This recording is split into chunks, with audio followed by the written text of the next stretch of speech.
The following content is provided under a Creative Commons license. Your support will help MIT OpenCourseware continue to offer high-quality educational resources for free. To make a donation or view additional materials from hundreds of MIT courses, visit MIT OpenCourseware at ocw.mit.edu.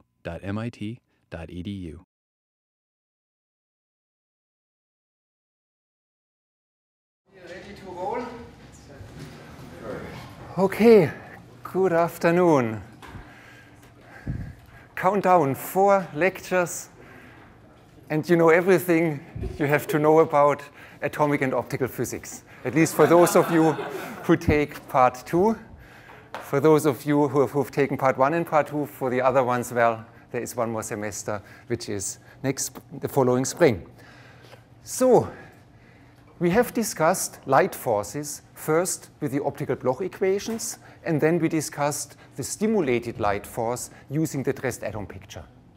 So this is sort of finishing the presentation and derivation of the light forces. Today I want to continue to discuss 3 aspects. We've discussed dipole traps, different ways how we can understand why there is a dipole potential, from the harmonic oscillator to the dressed atom to the refraction of light by small spheres. So in all cases, we realize red-detuned light traps. Today, I want to discuss what is at work here, electric or magnetic forces. And then I want to address what several of you have asked. Where is energy conservation? Where does the energy go when we cool with a stimulated force?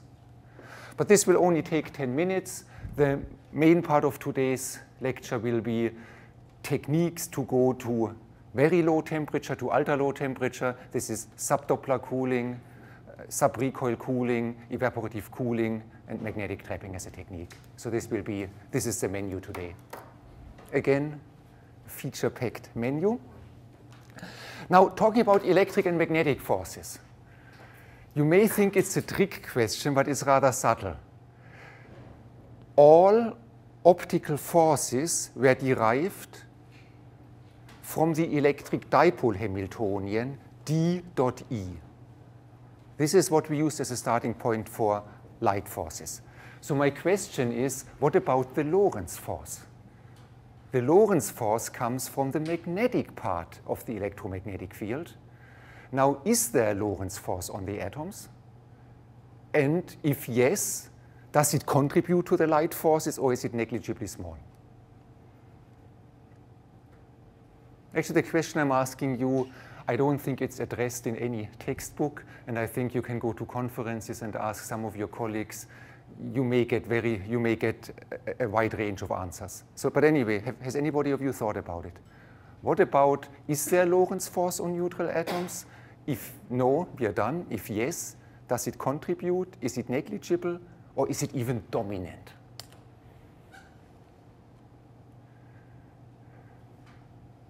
We've shown that the T dot E picture is equivalent to the P minus A picture. And the P minus A picture has the Lorentz force manifestly. So it should be included because we're talking about 2 different representations. Colin? Yeah. Okay. So yes, the Lorentz force is included. Also, when you write on D dot E, you think it's the electric force of an electric dipole. We come to that in a moment. The next question is, do you have any idea if the Lorentz force is important or whether it's negligible? For neutral or? For neutral atoms.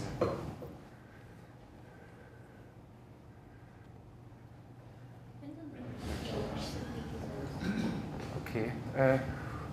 Who of you is working on optical lattices or wants to work on optical lattices? Okay, just to catch your attention. When the atom goes up and down the optical lattice, it feels the lattice potential. The force is 100% the Lorentz force. There is no contribution from the electric force. So that's what I want to show you now. So we have two fundamental forces, the electric force, and if we have two charges separated and they feel two different electric fields, we derive from the Coulomb force the dipole force, and the force on an electric dipole is, well, potential is d dot E, the gradient of it is d times gradient E, with correct vectorial notation. Whereas the Lorentz force is V cross B, so these are the two forces we have to consider.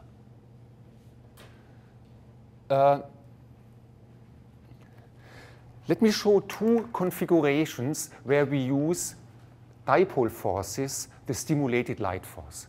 One is here, where we focus a laser beam, and let's just assume, for the sake of the discussion, that the laser beam, it's propagating here, and the linear polarization goes up and down.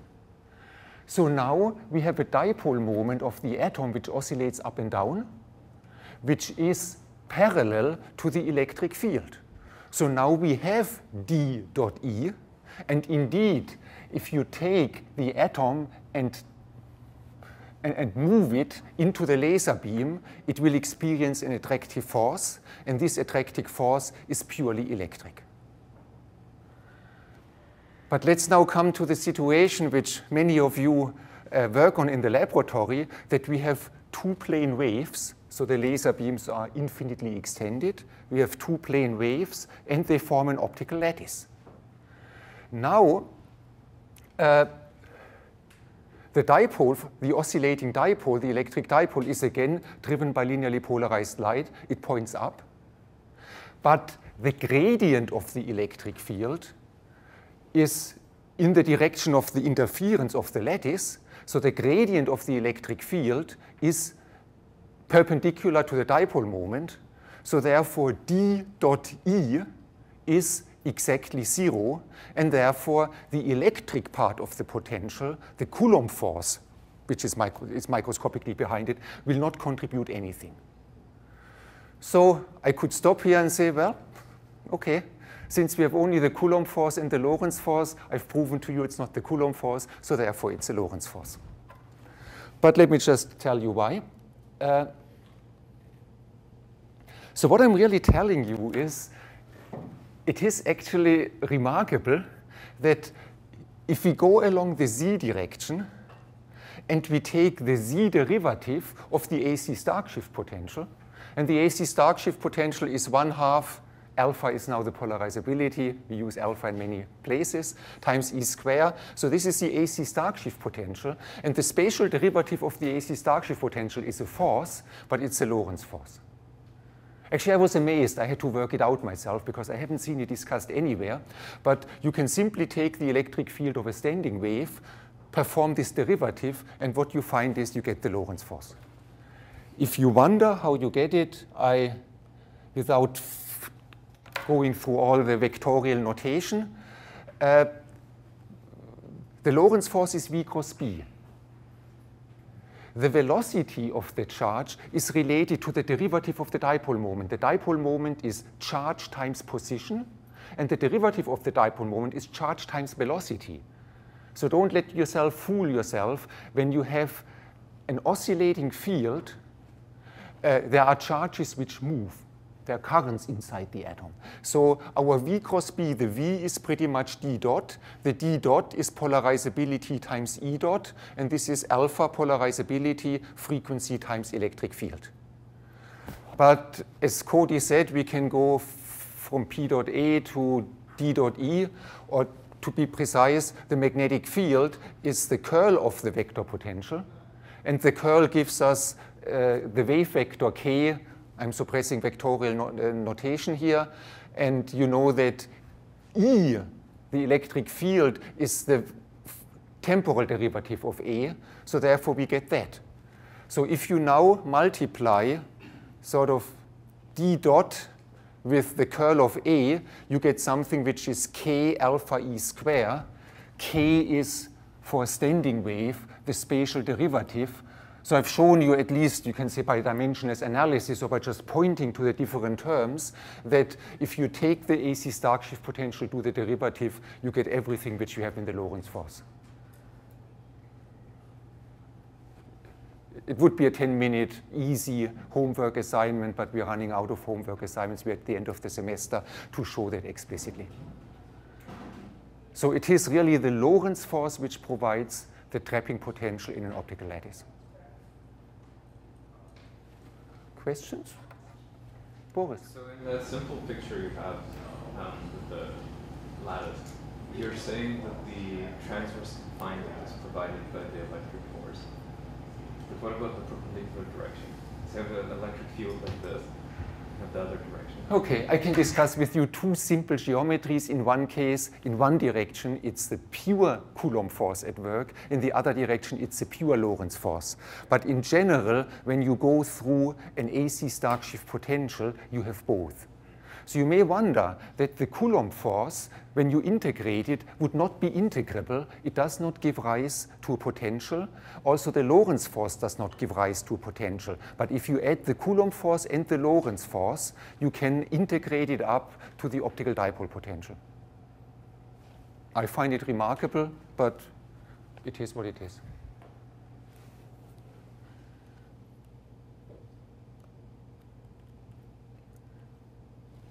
Questions?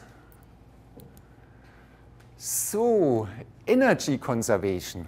Yes, that's a good thing to discuss now.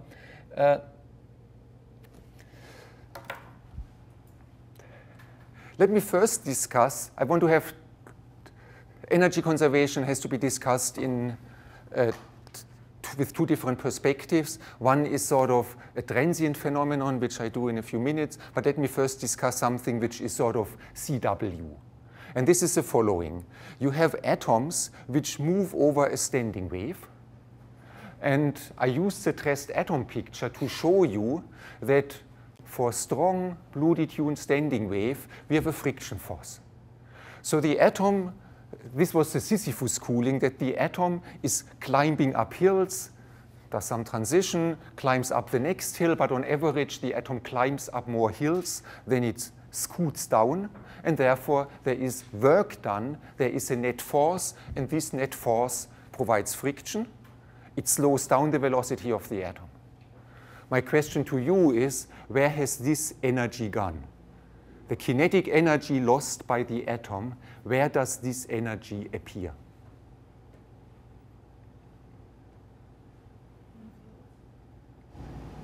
Which fields? Modulation of the laser field? Well, we have two fields, the laser fields, and we have maybe spontaneous emission, but the force is only a stimulated force due to, so, yeah. Which fields? The laser field? Because when you stimulate into the laser field, your amplitude or phase modulated in the laser field. Well, I have a little bit problem with that, but because when the atoms, the force comes from distributing photons from one standing wave to the other one, and these are photons of equal frequency.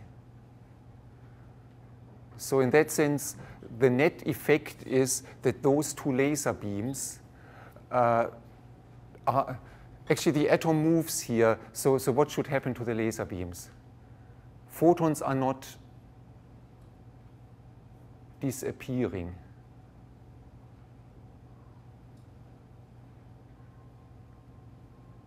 I will later tell you in the transient picture, and this maybe you've already done your homework assignment number 10, there is something happening to the laser beam, but this would only happen when atoms fly in and fly out of a laser beam. Then we have a different situation. But here, if the atoms stay in the laser beam, so to speak, sees a constant index of refraction medium. It just goes through, and nothing has happened to the photons, except that occasionally photons are spontaneously emitted. Well, okay, if it's not the laser beams, what remains now? Spontaneous emission. Now, how can spontaneous emission carry away energy? What is the spectrum of spontaneous emission?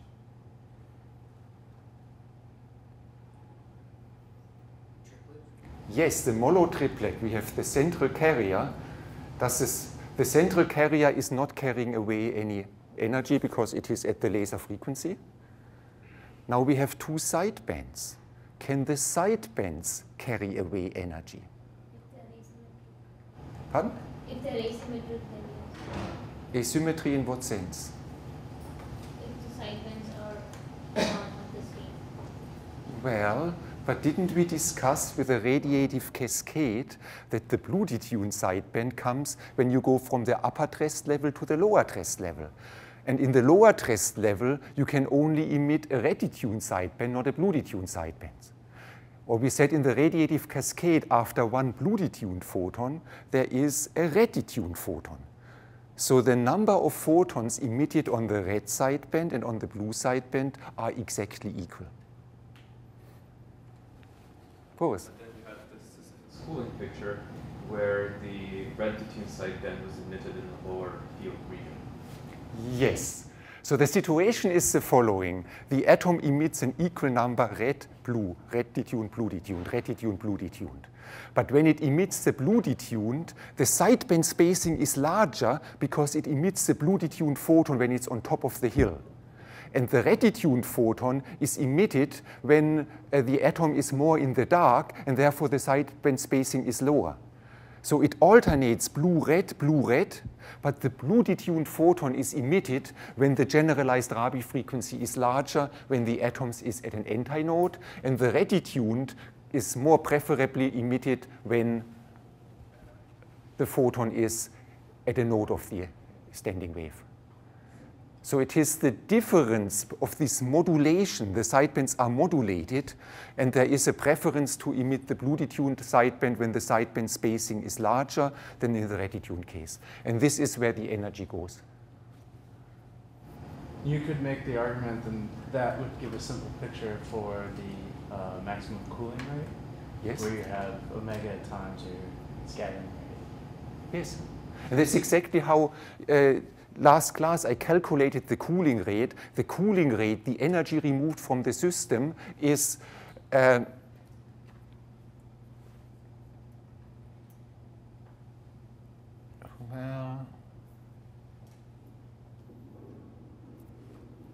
said it is the height of the lattice, but the height of the lattice is also the amount by which the lattice is nothing else than the generalized Rabi frequency. This is the energy level of one Trest level, and therefore the lattice is the increment by which we modulate blue and red sidebands. Exactly. This can be quantitatively worked out. If I had another half hour, I can do it for you. It's in the references, but this is the physical picture for cooling. Okay, but so you realize that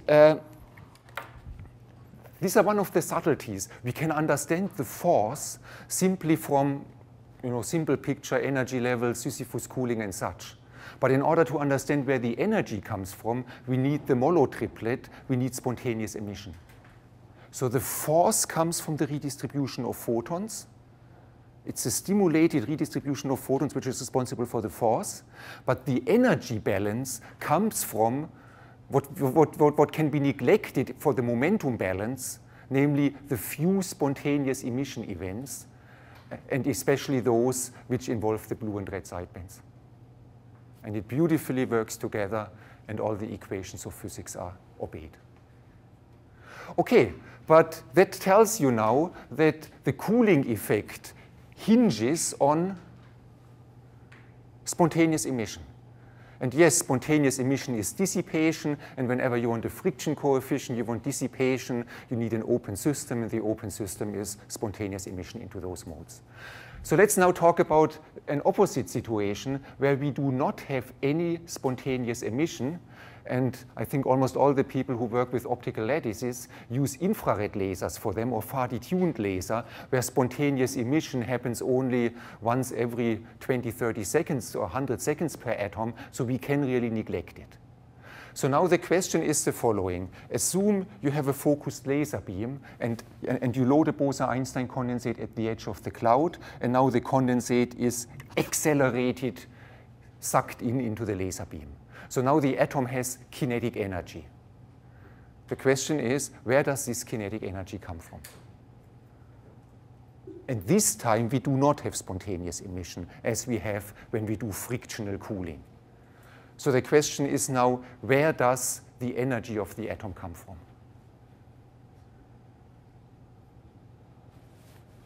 Well, if we were talking about a dielectric medium, it's coming from those light rays that are sort of reflected or not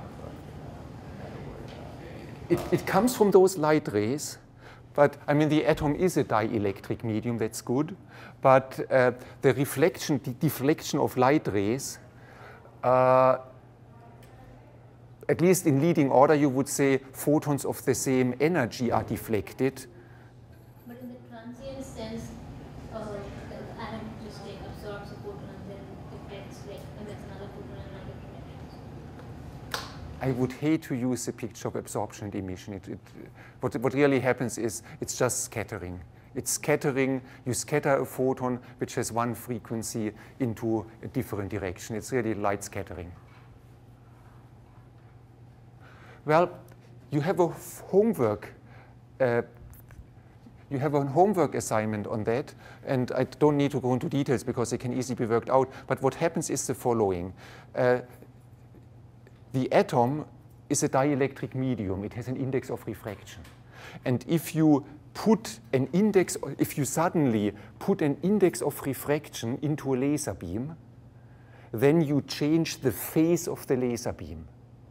The atoms act as an electro-optical modulator, and they change the frequency of the transmitted photons. You have a homework assignment on that. So if you increase the number of atoms in your laser beam because they move in, then the phase of the transmitted photons is shifted. If the phase of photons is shifted during a certain time, phase over time is frequency. So therefore you will see when the atoms move in and gain kinetic energy, the transmitted photons of the laser beam have lost some energy. They are slightly shifted to the red. So in other words, it's funny, but if you have a dipole trap and the laser beam is focused and atoms slosh through the trap, if you would carefully analyze the frequency of the transmitted beam, you will find that it's a little bit blue, a little bit red, a little bit blue, a little bit red. And this compensates for the kinetic energy.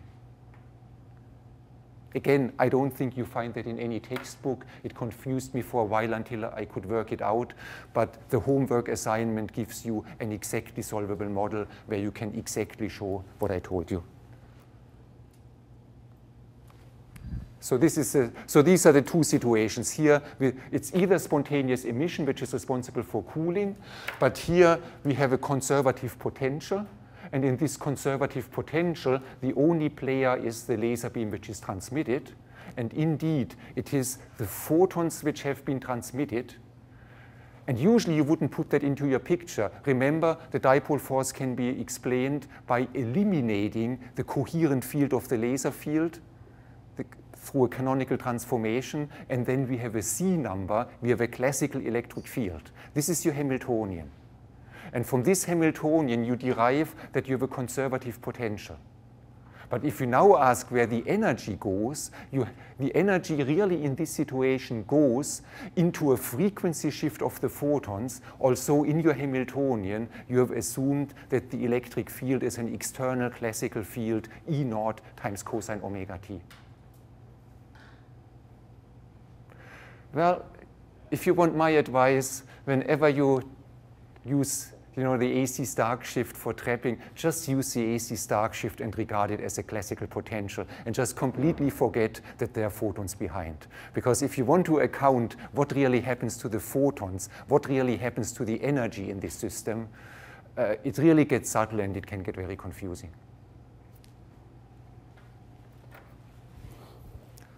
Questions?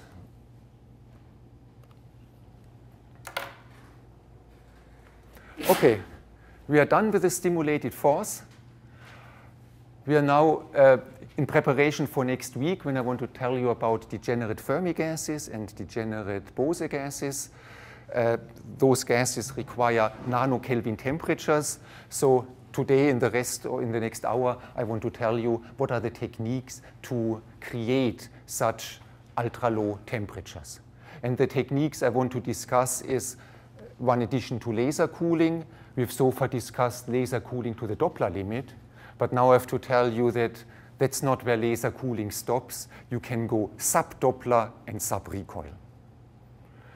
And at least when the Nobel Prize was given to Bill Phillips, Steve Chu, and Claude Cohen-Tanucci, well, if you go to the Nobel website and read the report of the Nobel Committee, well, they should have given it to those three people for the many, many wonderful things they have done, and I've made frequent references to their work. Bill Phillips invented Semann's law, Claude Cohen-Tanucci invented the dressed atom picture. They have done many, many contributions, but the Nobel Committee tried to justify their choice with a coherent story, and the coherent story was Steve Chu cooled to the Doppler limit in molasses, Bill Phillips discovered sub-Doppler cooling, and Claude Cohen-Tanucci realized sub-recoil cooling.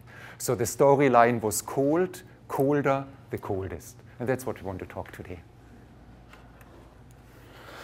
So sub-Doppler cooling. Well, I could have spent, 10 years ago, I spent a whole lecture on sub-Doppler cooling, polarization gradient cooling. Wonderful, the kind of epiphany of elegance in quantum mechanical description of an atom. But I have to say, and then I explained in another lecture, sub-recoil cooling, how you can even cool below the recoil limit. Well, this year, 2013, I spent 15 minutes on it. The reason is the following. It's when I joined atomic physics and was a postdoc in the 90s and assistant professor. The conferences, DEMOP, FUSREV-LEDA, FUSREV-E was full on attempts to find new ways to laser cool. Ideas of how to get to lower and lower temperatures. There were many, many different sub-Doppler, sub-recoil techniques were discussed. This was the main topic. But then suddenly in 1995, evaporative cooling, an intellectually boring cooling technique, just have atoms collide and evaporate. This led to the lowest temperature ever. And it was almost a sudden transition. Within a few months, there was no research, no papers anymore on advanced methods of laser cooling. Evaporative cooling just completely wiped out this area of atomic physics. The reason being because all cooling schemes which have been discussed had in the end some problems. At some point, photons heat because they excite an atom, and if an excited atom collides with another atom, there is a heating mechanism and such. So even all the optimistic proposals for laser cooling reached very low temperature, but never at high density. And evaporative cooling just did everything for you. But anyway, I think not just because the Nobel Prize was given for sub-Doppler and sub-recoil cooling, I mean, this is really an accomplishment to understand how can you go through conventional cooling limits, and at least, every graduate student who wants to graduate in AMO physics at MIT should know what are the concepts behind sub-Doppler and sub-recoil cooling. So what I need in order to introduce those cooling methods for you is I have to remind you that optical pumping is a cooling scheme. And one can actually say, to some extent, every cooling you do with lasers is based on optical pumping. And sort of let me explain that. Optical pumping happens that, let's say, you have a level structure with a circularly polarized light where you can go maybe from m equals 1 to m equals 0, and then there can be spontaneous emission back to m equals 1 and back to m equals -1. But the laser, because it has angular momentum, cannot excite this state to any excited state. So what happens is, of course, is pretty clear. You have whatever distribution you have in state 1 and 2, you switch on your laser, and after a few cycles, everything has fallen into the dark state. You have 100% population in state 2. So this is sort of the simplest example of optical pumping using a 3-level scheme. Well, you may ask now, what has that to do with cooling? Well, temperature is a Boltzmann factor. And if we can define a temperature by saying the population between two levels is given by a Boltzmann factor. Let's just introduce an energy splitting delta E, which is somewhat arbitrary here. But in any event, you see, if you completely pump out a level, if you have all the population in one state, this corresponds to 0 temperature. So if you optically pump the atoms preferentially into certain states, you have lowered the entropy of the system. The atoms are no longer distributed over as many states as before, and this corresponds to lower temperature. And the message I want to give you is that you can understand laser cooling as optical pumping in translation space, in velocity space. When you laser cool, you excite the atoms at high velocity, and then because of the mechanisms we discussed, spontaneous emission leads to lower velocities. And this is one form of optical pumping. I also like the word, optical pumping is in some sense a spontaneous Raman process. You go up with one photon, you go up with a laser photon, you go down with a spontaneously emitted photon. So this is a spontaneous Raman process, and laser cooling, even if you have just a single ground state, can be regarded as a Raman process where the initial and final state differ in velocity or momentum. You have the same internal state, but you have a different external state. So you can say laser cooling is spontaneous Raman scattering between different momentum states. Okay. Now how can we achieve subdoppler cooling? Subdoppler cooling was discovered in 1988, and I remember I was at the ICAP conference in Paris when Bill Phillips' group said, we've carefully measured the temperature, and in sodium we measure a temperature which is lower than the Doppler limit, which was rigorously derived. I derived for you the Doppler limit of molasses. So what went wrong here? Well, it became clear the only loophole. If you have a theory which predicts something and then you find a violation, you carefully have to check the assumption. And the assumption which was made, and which we have made in this course, is that we have a 2-level system. Now, atoms have hyperfine structure, and for pedagogical reasons, because I want to explain you one subdoppler cooling scheme, I assume this hyperfine structure with f equals 1/2, f equals 3/2. But let me first tell you what the novel feature is about. What is the novel feature about a multi-level atom which has hyperfine structure? Now, the one thing which happens is that instead of just going between our single ground state and our single excited state, we now have transitions. You may want to call them Raman transitions or optical pumping between the hyperfine levels. So there are now transitions not only up to an excited state which rapidly decays, there are now transitions, Raman transitions between ground states which have a very low width. The width of the excited state is gamma. Well, what is the width of the ground state? Well, if you don't have a laser beam, the width is 0, but if you have laser beams, the atom doesn't stay there forever. There will be a time which is estimated here, depending on the Rabi frequency and the detuning. This is the time, this is simply nothing else than the scattering rate, which we derived before. So that's the rate at which you scatter photons, and then depending what the branching ratio is, this is also the time in which you may optically pump to another ground state. So therefore, what we have to take into account now is that we have narrower widths in our system, and those widths correspond to another two-level system which is driven by two photons and which connects the two ground states. I will not give you any derivation how this exactly leads to lower temperature, but I want to give you two pictures which I have already introduced to you. One is, remember, when we discussed Doppler cooling, the final temperature was proportional to gamma, the width of the transition. So now I wave my hands and say, if you have transitions between ground states which have a much, much smaller width, which is the rate of optical pumping, and for low laser power, these widths can become very, very narrow, that you have at least one ingredient which can lead to lower temperature. Okay, in all truth in advertising, for the Sisyphus, for the polarization gradient cooling scheme, the final temperature is not given by gamma prime, the rate of optical pumping. It is a proportionality factor, but there is another factor. If you want to learn about it, you have to read some of the classic papers.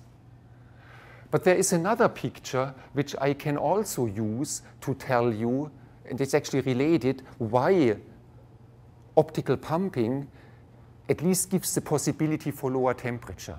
I explained to you with the stimulated force and blue molasses that the only reason why we have cooling is that the atom has a lag time. It cannot instantaneously adjust itself to the light field. It lags behind. And you can say in Doppler cooling, the lag time is the spontaneous emission time, and the inverse of it is gamma. Here, in this case, the lag time can be the very long time to optically pump. So therefore, if the atom is in one hyperfine state and now moves into an area where the polarization of the laser beams is different, it may take a long time to adjust. And it is this lag time to which the friction coefficient was proportional. So this is a new feature, long delay times, narrow widths in resonances between ground state levels. Okay, a little bit show and tell now.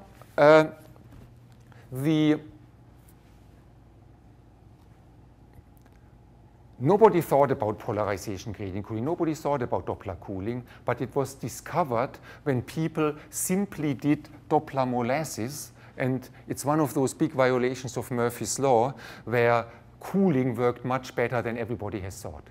And the result is the following, that when I drew for you the blue curve, which is force versus velocity, it's pretty much the subtraction of two Lorentzian. What happened is for sodium atoms or for any alkali atom is the red curve. That for large velocity you have the Doppler cooling mechanism, but for smaller velocities you have sort of a steepening of the slope, and the steeper the slope, the larger is your friction coefficient alpha. And this is the mechanism of polarization gradient cooling. Let me just take this famous paper and show you one way how polarization gradient cooling works, which is the most famous form of subdoppler cooling. And this goes as follows. If you have molasses with two laser beams, and the two laser beams are lin perp lin, linear polarization perpendicular to the other linear polarization. So you have two laser beams with this polarization. When these two polarizations overlap and they have the same phase, you get light at 45 degrees. But if these two polarizations have 90 degrees out of phase, you get circularly polarized light.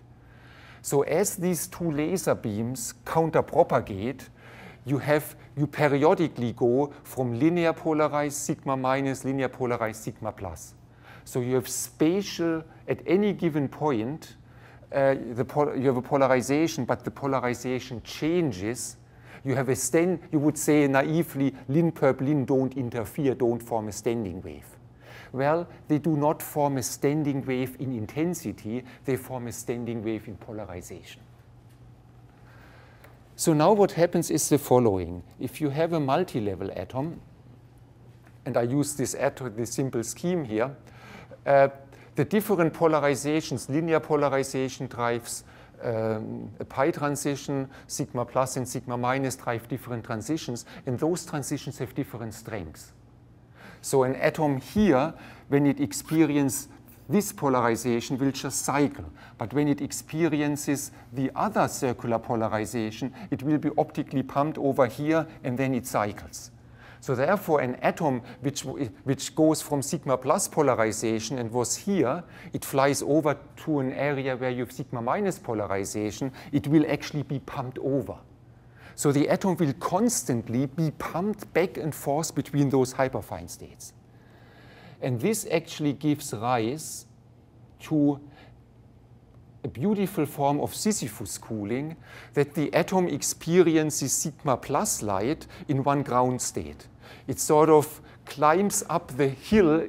It sees the AC Stark shift potential, and the AC Stark shift potential, because of the, for instance, for one hyperfine state, sigma plus drives the strongest transition, and therefore, where we have sigma plus light, one ground state has the deepest potential.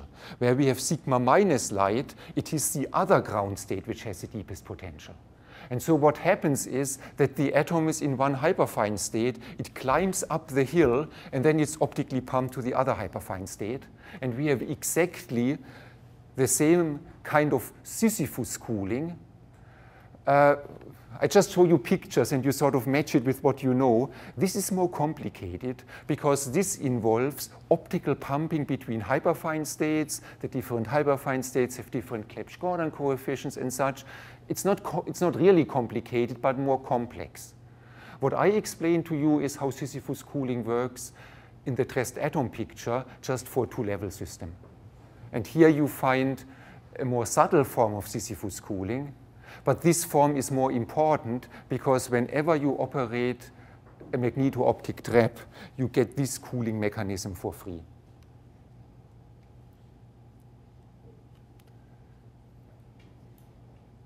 Okay, so that's all I want to tell you about subdoppler cooling.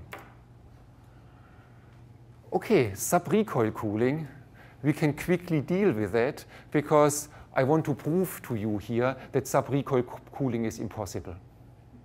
And unless you tell me what is wrong in my derivation, I don't need to discuss subrecoil cooling because I've convinced you that it's impossible. Okay, so let's assume our atom has an initial kinetic energy, and then we absorb one photon. That would mean the momentum has now changed by the laser photon, by the recoil. And then it emits a photon, so the momentum gets reduced by the emitted photon. And all I do is I ask, what is the difference between the initial kinetic energy and the final kinetic energy after two photons, a laser photon and a spontaneously emitted photon, have been exchanged?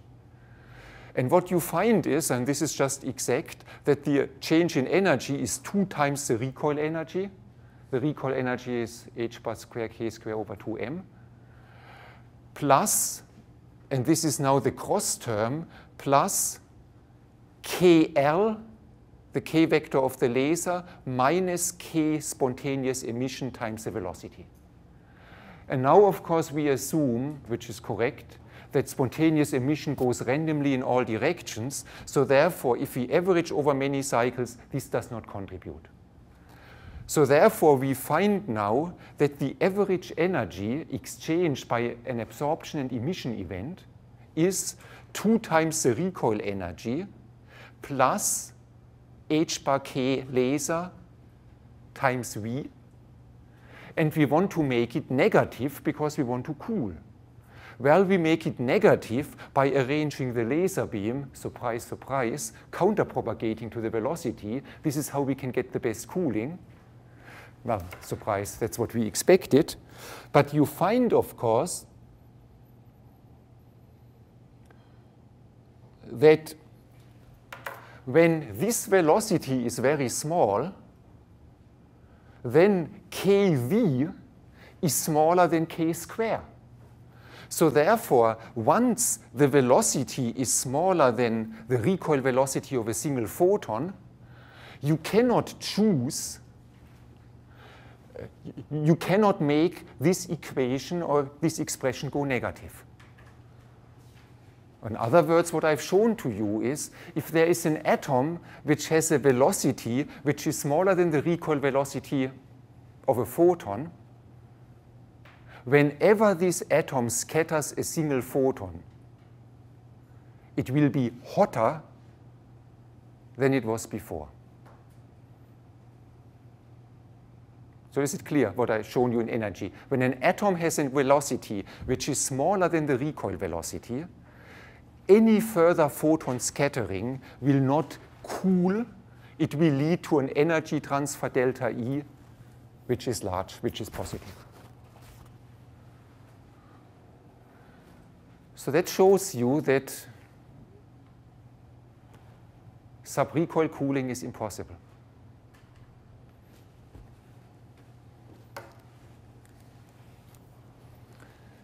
Any idea how we can subrecoil cool? Any idea why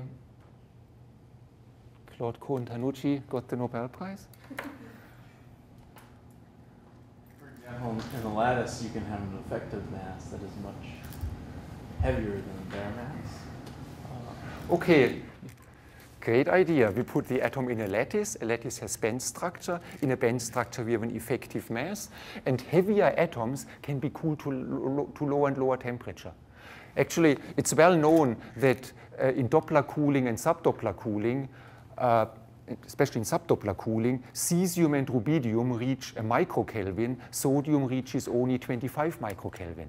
So making the atom heavier is okay, but I have to say you're only rescaling your recoil limit. You're not breaking through the recoil limit, which is now defined with a heavier effective mass.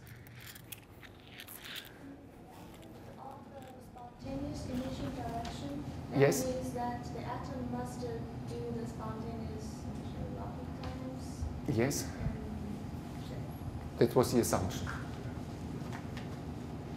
Means that at least for this cooling, it meets the time much larger than the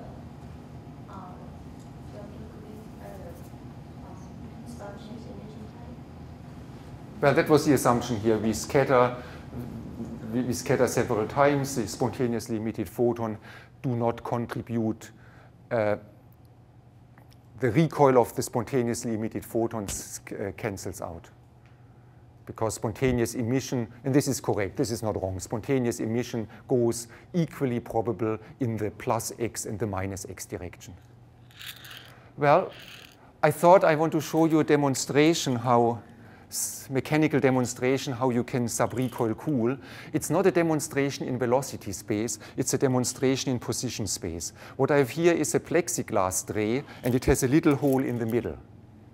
And I have a bunch of ball bearings, and I put those ball bearings in. Let me translate. I can blindfold myself, and all I do is I shake the tray. So whenever I shake it, I kick the atoms randomly in position space from here to here. So the amount of position control I have over the atoms is on the order of this size. But the question is, can I, without having any control of the transfer of position I give to them, can I steer all the atoms into an area here, into the hole in the middle, which is very, very narrow in position space. So the translation is, if I randomly scatter photons and I kick the atoms around with h bar k, I don't have any control about momentum transfer smaller than h bar k. Is it possible to localize the atoms in momentum space to a momentum around 0, which is much, much smaller than h bar k? Well, let's do the experiment. I just close my eyes and I shake it, and I shake it. And I just shake it for a while, and I continue shaking it. And, well, 0 temperature.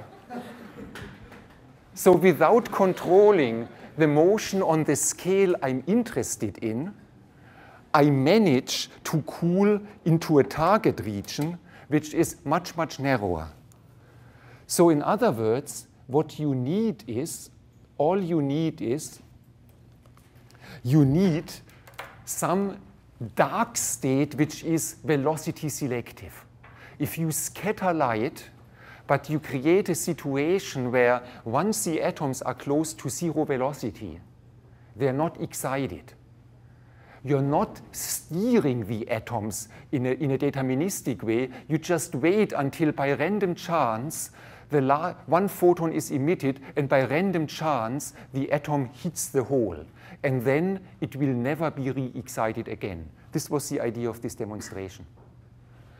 And I could, yes, in the old days I may have spent 2 hours on teaching it, but by using Raman resonances between ground states, which are terribly narrow, or by using VSCPT, velocity selective coherent population trapping, you can create such narrow dark resonances which have the effect that the atoms scatter, scatter, scatter, but the moment they reach a very narrow region around zero velocity, they stop scattering. So what was wrong in my proof is that here we have a situation where we stop the laser cooling exactly at the time when the atom by random chance happens to be at low velocity, at very low velocity. And then you don't need any control, you just accumulate in the same way as I accumulated the ball bearings.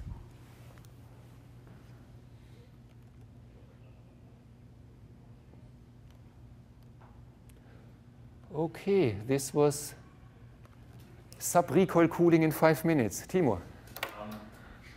So I was going to ask that, but to summarize, the Doppler cooling, right, gets us to temperature on the order of gamma, which is natural alignment. Yes. And the recoil limit is the recoil energy, which is usually tens of kilohertz. But if you have a really, really narrow line, which you use Doppler cooling with, you could in principle beat the recoil limit with Doppler cooling, no? If you have a No, you can't, because if you do Doppler cooling, Timur's question is, if you simply do molasses with a very, very narrow line, we derived that the limit of Doppler cooling is kT equals gamma. And what you are saying now, if we use narrower and narrower lines, can we reach arbitrarily low temperature? This is not the case. In our derivation of Doppler cooling, we made a continuum assumptions. When we plotted the force versus velocity and we had the friction force, we assumed that an atom, when it scatters a photon, stays, let's say, within the linear part of the force versus velocity. So we had a hidden assumption which required that the recoil energy is smaller than h bar gamma. But there is a lot of literature where people looked into it, and it turns out that when you have a very narrow line, you can go to the recoil limit, but you can't go beyond. If you want to go, and I think this is what I showed you in the last 5 minutes, if you want to go below the recoil limit, you need some velocity selective dark state, and you would not have that in this situation. On the other hand, if you have a very narrow resonance, you can probably engineer a dark state that there is destructive interference in some excitation in a very, very narrow velocity class, and this narrow velocity class is simply selected by the Doppler effect.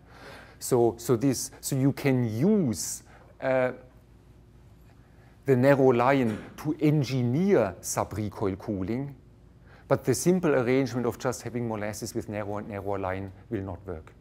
Colin. I think the group that laser cooled the VEC just had like their dark state was just a stark shift, like green beam in the middle of the cloud. And that was and it shifted, their resonance is like a kilohertz or something. They used a very, did they go below the recoil limit in laser cooling? I'm not sure. They may have had a situation where it was enough to go to the recoil limit. I have to check up the paper, but I remember they did have some sort of dark state. Maybe it was to increase density, or they had the high. Anyway, let me just be clear. sub-recoil cooling requires that you have a dark region in velocity space. For that, you need some narrow line width. That's necessary. But I think you just don't get it by having counter-propagating laser beams. You have to do something more. Other question?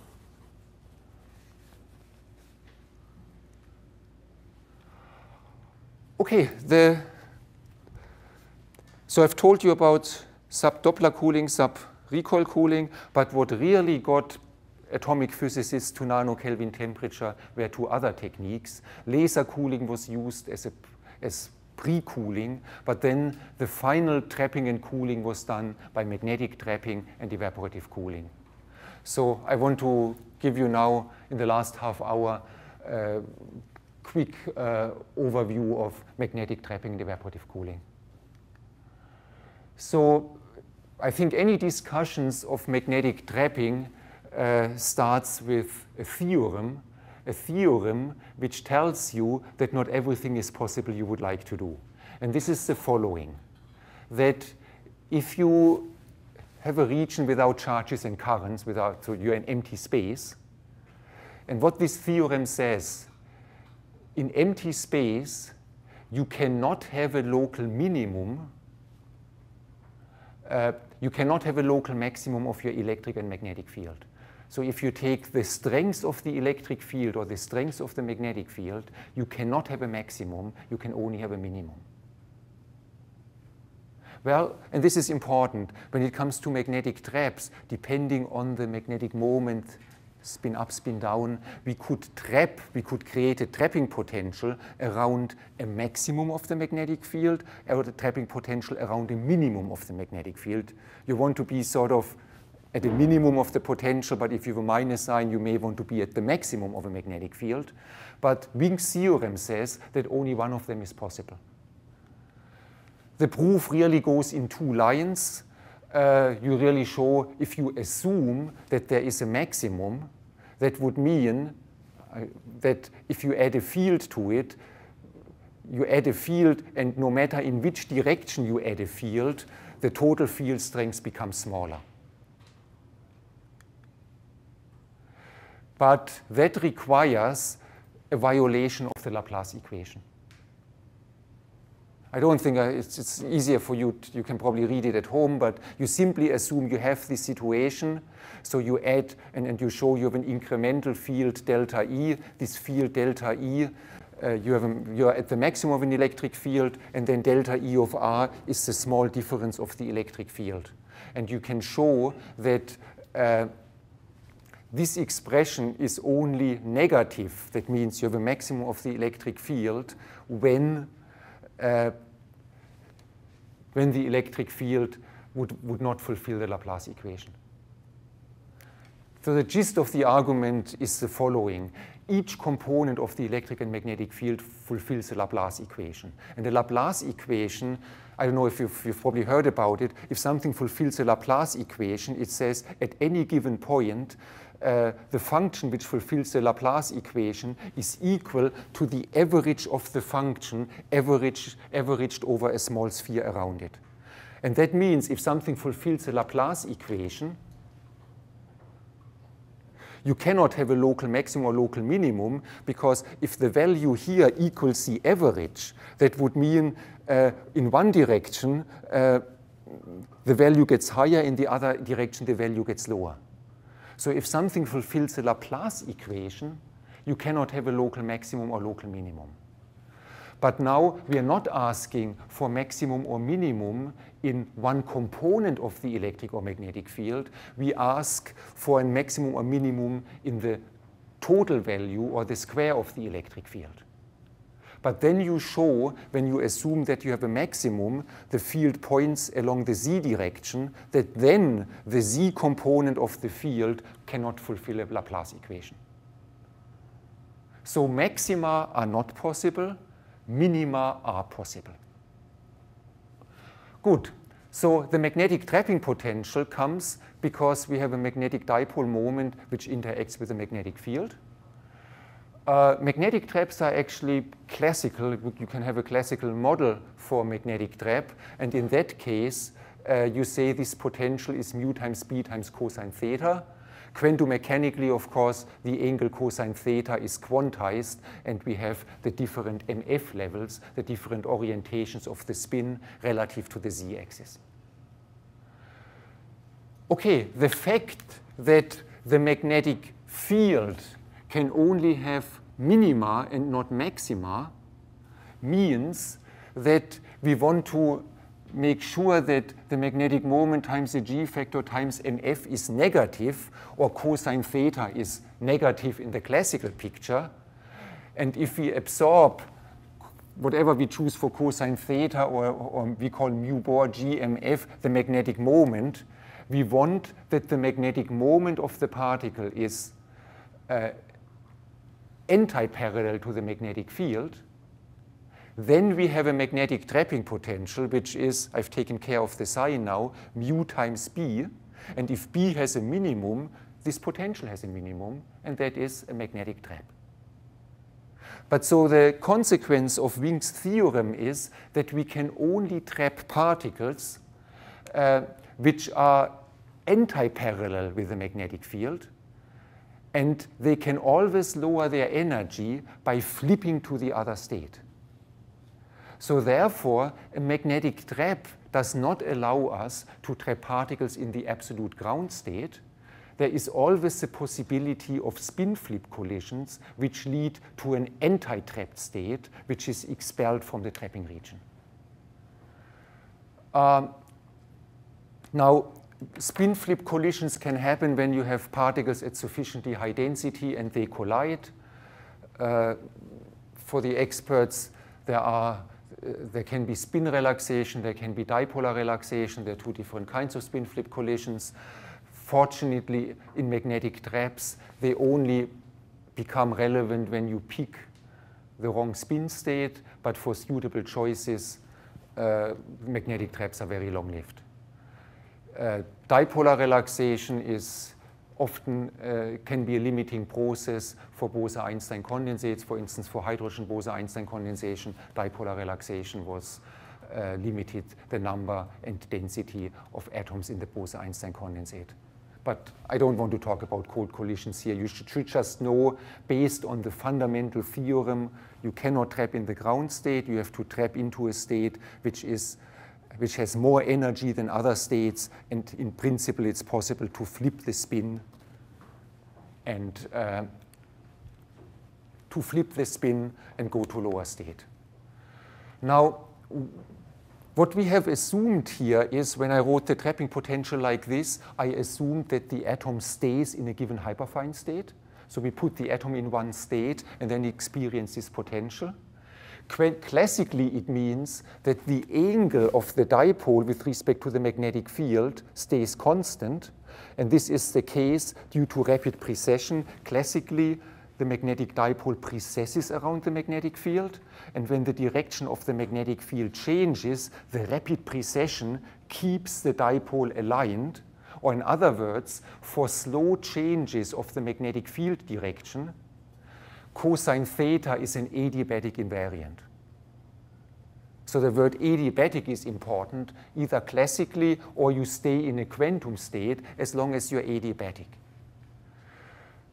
Well, if an atom would rapidly go through a region of very weak magnetic field, then the precession, the Larmor precession of the atom is very slow, and this adiabatic condition can be violated. And this violation of an adiabaticity condition is called Majorana flops. So if you operate a magnetic trap at very low magnetic field, you may destabilize the trap because you violate adiabaticity.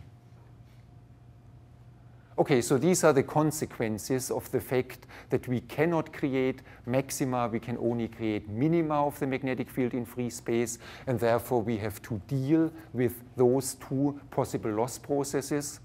But we have learned what kind of magnetic trap, what kind of atom to pick, and in general, these are not big problems. Okay, so we have to, so this shows here the typical hyperfine structure of an alkali atom, could be rubidium-87 or sodium-23. the fact that we have only a local minimum of the magnetic field means we can only trap hyperfine states which I've marked here in green, where the slope is positive, and these are the atoms where the magnetic moment is antiparallel with the magnetic field. And well, for stability reasons, we usually pick the highest state of the lower manifold or the highest state of the upper manifold. In principle, it would be also possible to trap here. You have the correct slope, but often those states suffer from spin relaxation and collision loss. Nikki? I have a question. In the picture you showed before, is it actually possible to make a magnetic trap with the state number 4 from the top, so that they expel from the center, form a dome, there is a peculiarity. Here you have the transition from the weak field to the strong field region. Whenever the magnetic moment is constant, you need a local minimum of the magnetic field. But if the magnetic moment would change and you have a gradient of the magnetic field, you could actually trap here. So in this case, you have a magnetic field gradient, but you have a spatial variation of the magnetic moment. This has been discussed in one special paper in the literature, but it has not really found any use and realization. Wouldn't it help with the Majorana flops in the center? Because they're repelled from the center. Well, yeah, but these atoms would undergo spin flip collision, so it's not a good choice. It would help against Majorana flops, but we have many solutions against Majorana flops. And here you would solve the Majorana flop problem, but you would solve it with another problem.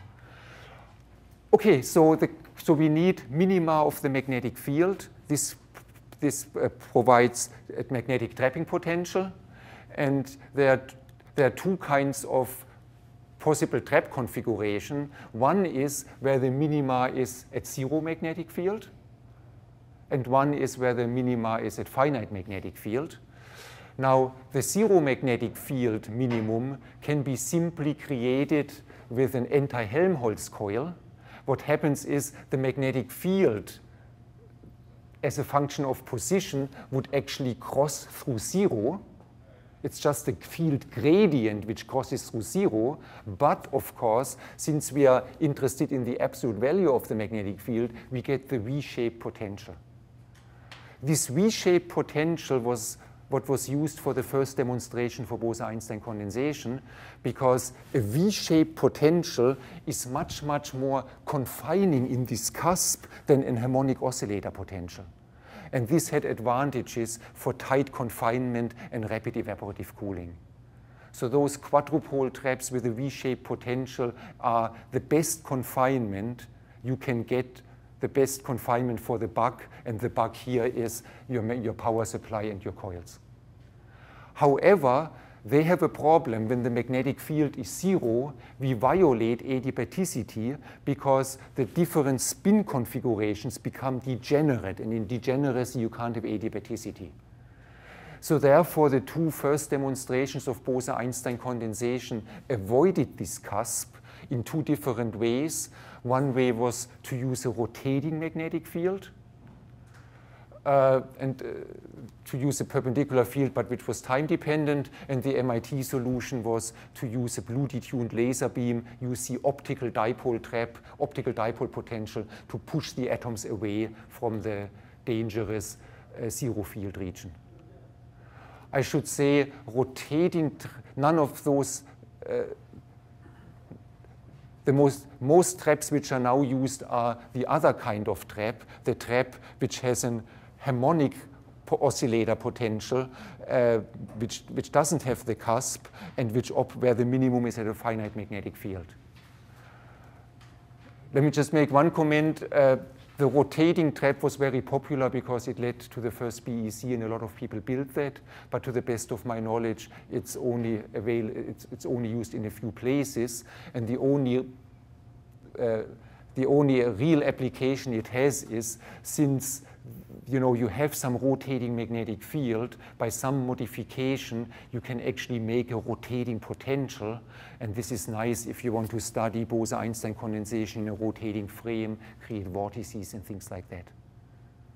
But for simply creating a Bose-Einstein condensate, this trap is used by far most frequently. But there is actually a renaissance of this trap.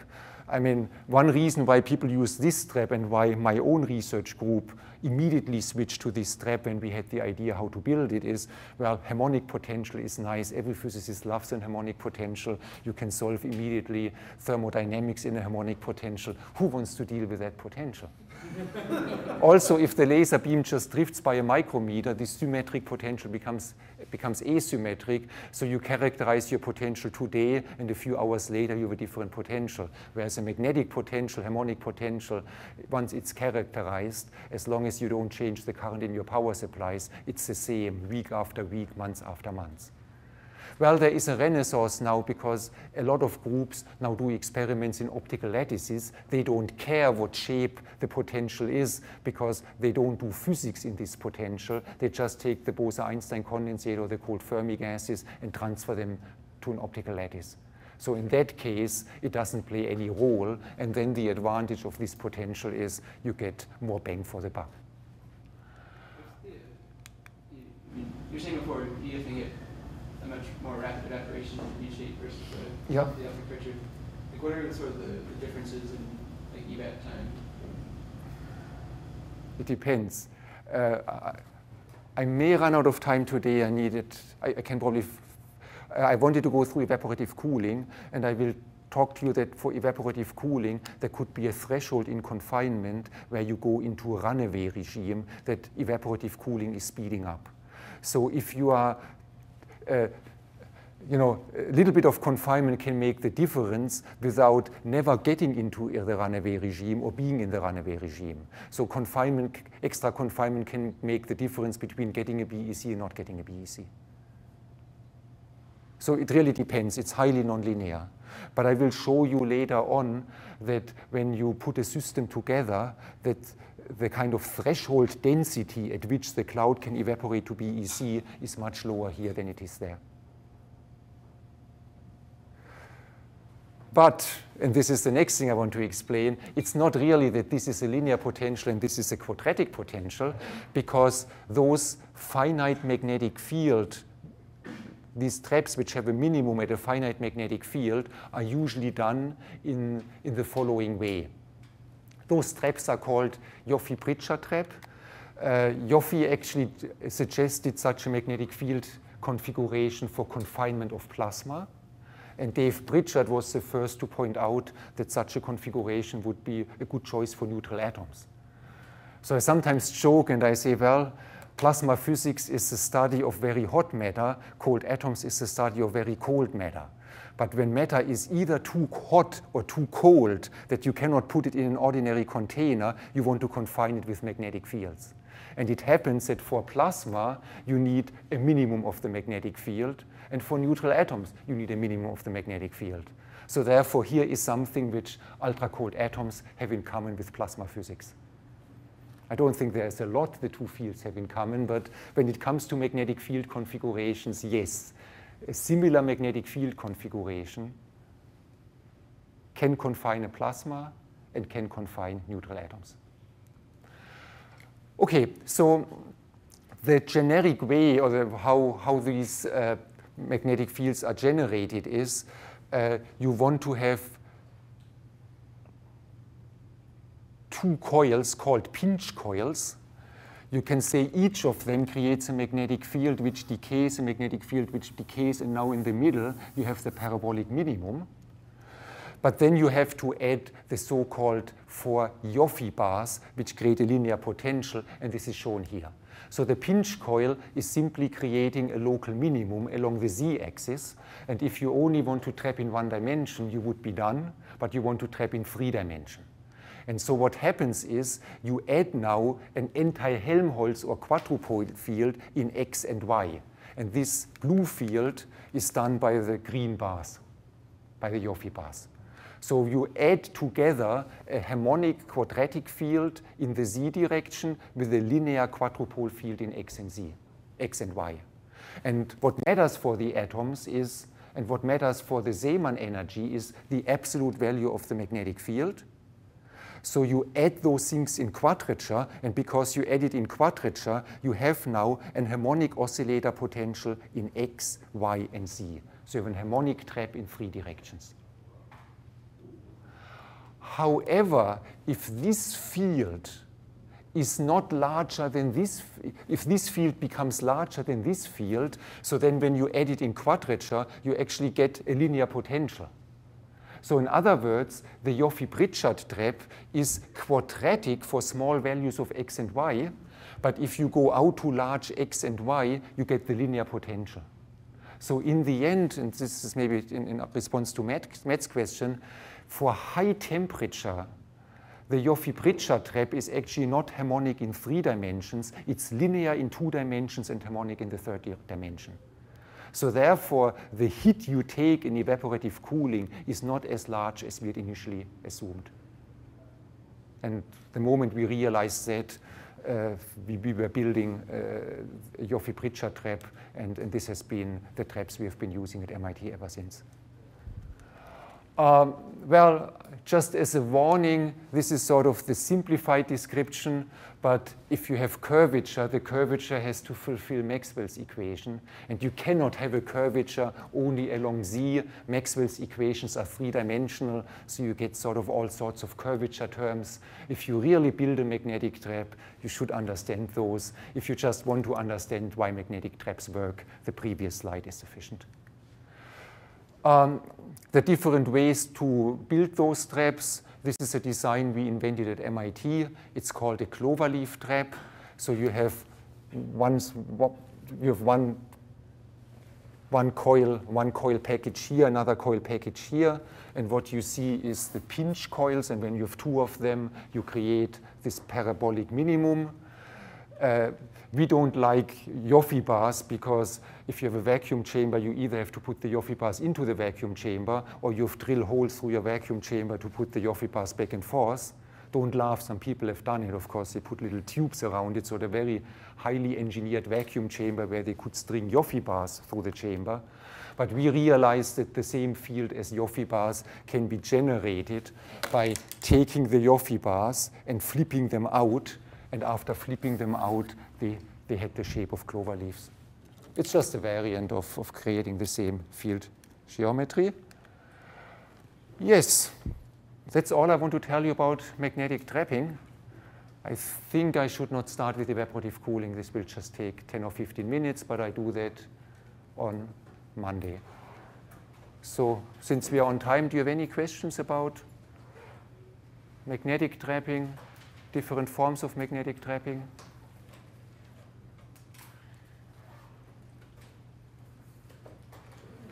Okay. Final announcement. Next week is the due date for the term paper. Yes, and the term paper is due on the date of the last class, which is Friday. Any questions about that? Okay.